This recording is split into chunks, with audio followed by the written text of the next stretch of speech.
Bonjour, c'est Isos, bienvenue dans cette nouvelle vidéo. Aujourd'hui, on va voir ensemble 5 astuces à connaître pour composer sur FL Studio. Ces techniques, je les utilise au quotidien lorsque je fais des prods et aussi parfois lorsque je fais des vidéos, du coup je me suis dit que ça serait intéressant de les expliquer. Et ces astuces, elles vont pouvoir te permettre de gagner du temps sur FL ou de composer plus facilement. On verra dans l'ordre. Comment faire un template de projet sur FL Studio, comment enregistrer ses presets favoris, comment enregistrer ses mélodies en Wave et quel avantage à le faire, comment créer plusieurs arrangements sur un seul projet FL, et enfin comment dupliquer les effets d'un channel du mixeur sur un autre.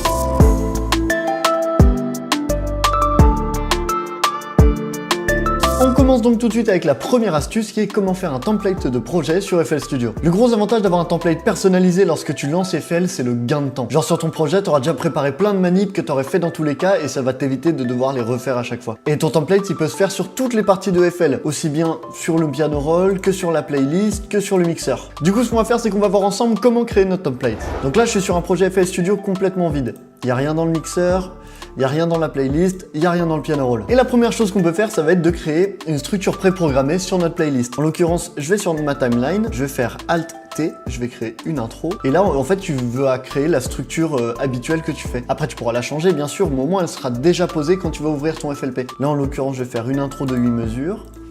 Après, je vais faire un couplet de 16 mesures. Ici, je vais mettre un pré-refrain.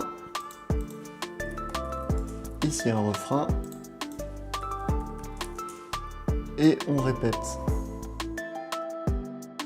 Hop, déjà de cette manière, la première fois que tu vas ouvrir ton fichier, au moins tu auras ta structure de posée. La seconde chose qu'on peut faire, et c'est là que se trouve le gros gain de temps, c'est créer un template également pour le mixeur. Donc là, pour comprendre ce que je vais faire comme template, je t'encourage à regarder ma vidéo sur le mixage et le mastering si tu l'as pas encore vu. Là, en l'occurrence, je vais créer un bus instrument, un bus drums, et on va donner un peu de couleur.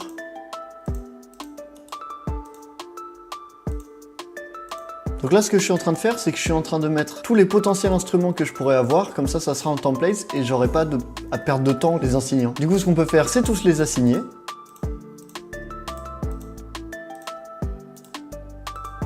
De cette manière, dès que je vais ouvrir FL, je sais que j'aurai déjà un mixeur prêt à l'emploi. Et on peut aller encore plus loin en ajoutant des effets dans le template. Par exemple, ici, je mettrai probablement ma 808. Donc ce qu'on va faire, c'est qu'on va sidechain déjà le kick sur la 808. Même si on n'a rien, on sait qu'on le fera dans tous les cas.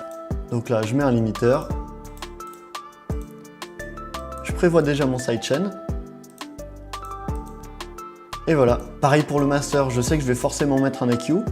Du coup, je peux d'ores et déjà l'ajouter. Je peux également mettre un en zone. Nickel.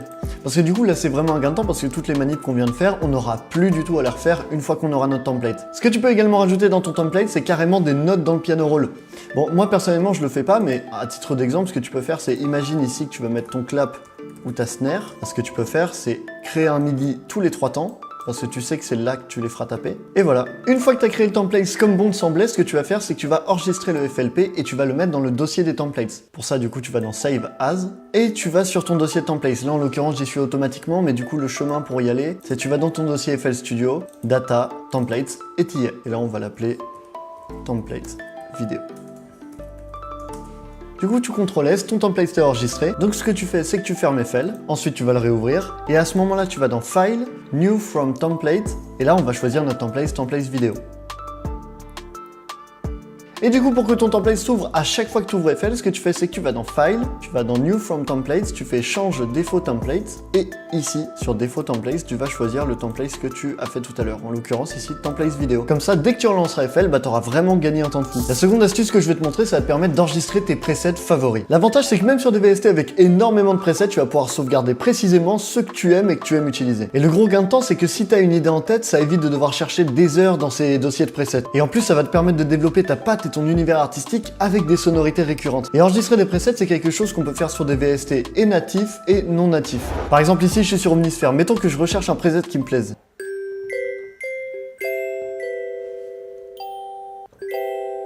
Ok, le preset est cool. Du coup, si j'ai envie de m'en souvenir et de le garder pour plus tard, ce que je vais faire, c'est que là, je suis sur mon preset. Je vais aller sur la flèche en haut à gauche du plugin. Je vais faire Save Preset As. Et là, ça va me mettre sur mon dossier de sauvegarde de preset. Donc là, logiquement, si tu n'as jamais sauvegardé de preset, ce dossier sera vide. Moi, il est plein parce que c'est déjà une astuce dont je me sers. Là, en l'occurrence, je vais aller dans mon dossier de Bells et je vais mettre Balcony Bells. Hop, ce qui fait que ça a enregistré mon preset. On peut voir que si je fais un clic droit sur preset, il sera juste là dans mon dossier bells. Et c'est un gain de temps fou. Et mettons que je relance un projet et j'ai une idée de mélodie et je sais que je veux commencer avec une bells, et ben ce que je vais faire c'est direct, j'ouvre Omnisphere.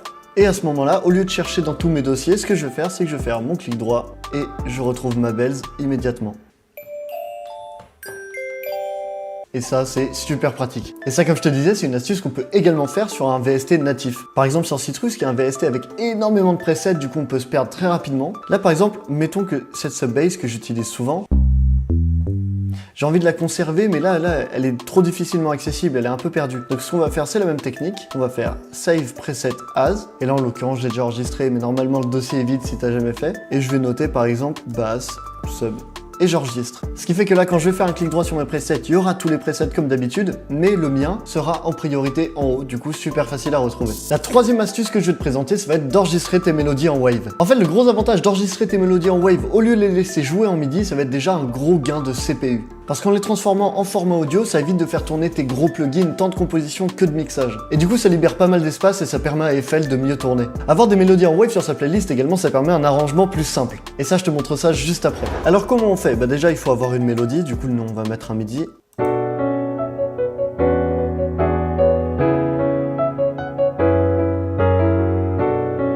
Donc là, on a notre mélo, elle est jouée en MIDI avec Omnisphere. Et mettons par exemple que je veuille lui rajouter un petit effet, et on va lui mettre un effet detune avec Isotope Vinyl. Hop.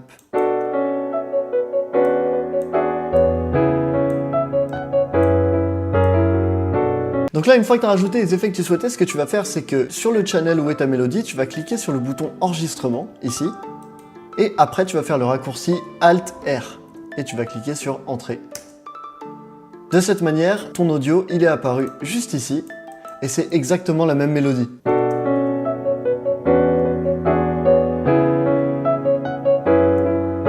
Et le gros avantage, c'est que du coup, t'as la même mélo, mais t'as pas Omnisphere qui joue, t'as pas Isotope Vinyl, du coup, ça te libère de la ressource. Et là où ça devient intéressant pour les arrangements, comme je te disais, ça va être par exemple pour faire des cuts.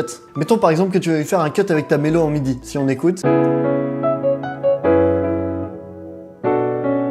Le cut, il est pas net parce qu'il y a la reverb du VST. Et par exemple, si tu fais avec un audio, le cut sera beaucoup plus net.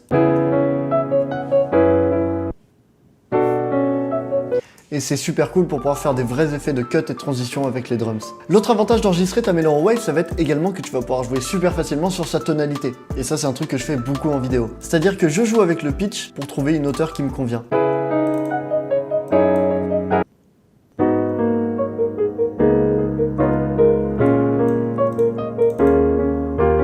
Là, en l'occurrence, c'est nickel. La quatrième astuce que je vais te montrer tout de suite, ça va être comment créer plusieurs arrangements sur un seul projet FL. Par exemple, imagine, tu viens de terminer ta prod, mais t'es pas convaincu par l'arrangement ou par la structure, ou alors tu souhaites encore ajouter quelques éléments. Et bien, ce que tu peux faire pour éviter de toucher à tout ton travail, ça va être de créer un nouvel arrangement. Pour ça, tu vas dans les options de ta playlist, tu cliques sur Arrangement et tu fais Add One.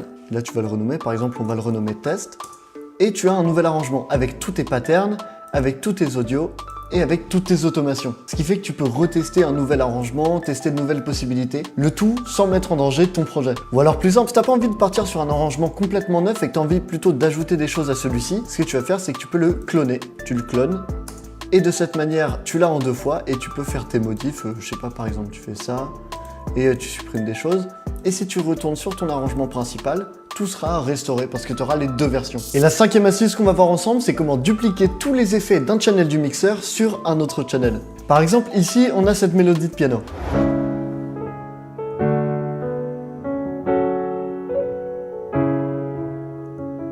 Ce qu'on va faire, c'est qu'on va la mixer très rapidement, un peu à l'ancienne. En fait, j'ai envie que ça donne un effet un peu sample, du coup, je vais utiliser Isotope Vinyl.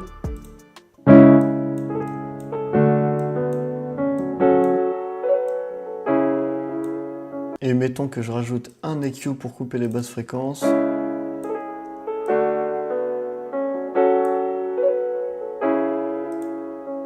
Nickel, du coup là notre piano est mixé. Et là on a une autre mélodie qui est un violon.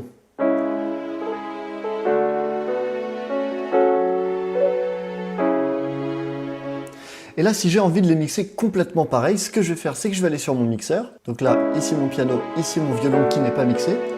Et ce que je vais faire, c'est que je vais faire un clic droit sur le channel de mon piano.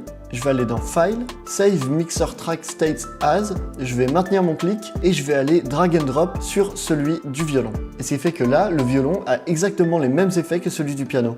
Et si on écoute, on sent qu'il est aussi de la détune, etc. Donc c'est vraiment super pratique comme effet si tu veux donner les mêmes effets à des mélodies, etc. sans perdre de temps à devoir tout refaire à la main. Bon, la 5e astuce était un peu courte, du coup, en bonus, on va voir ensemble une 6e et dernière astuce. C'est quelque chose que j'ai découvert très récemment sur FL, mais en fait, on peut lier différents éléments de la playlist. Par exemple, si tu veux lier un groupe de patterns ou un groupe d'audio pour pouvoir les déplacer sans avoir le souci d'en déplacer un plus que l'autre, et ben tu peux le faire grâce au raccourci Shift-G. On va prendre un exemple. Par exemple, là, on va dire que j'ai fait ma prod, j'ai ajouté mes FX sur mon premier couplet et mon refrain, mais je les ai pas ajoutés ailleurs. Du coup, ce que j'ai envie de faire, c'est de les dupliquer, mais j'ai pas envie qu'en les dupliquant, il y en ait qui se décalent plus que d'autres, etc. Du coup, ce que je vais faire, c'est que je vais sélectionner les FX que je souhaite, je vais faire le raccourci Shift-G, et là, on peut voir qu'il y a la petite icône de lien qui s'est activée, ce qui fait que si j'en déplace un, ça les déplace tous. Donc là, on va les remettre à l'état initial. Donc on a juste à maintenir Shift, et on va les copier exactement pareil, et même pas besoin de les sélectionner vu qu'ils sont tous ensemble. Et du coup, c'est super pratique et ça permet de gagner du temps et d'éviter de décaler des trucs involontairement. Et c'est la fin de cette vidéo. J'espère vraiment que ces astuces FL t'aideront à produire et à gagner du temps sur tes futures compositions. Si la vidéo t'a plu et que tu as appris quelques infos, n'hésite pas à me laisser ton plus beau pouce bleu, ça me permettrait de le savoir. Et n'hésite pas à t'abonner en activant les notifications pour être sûr de ne pas louper les futures vidéos. C'était Isos, à très vite.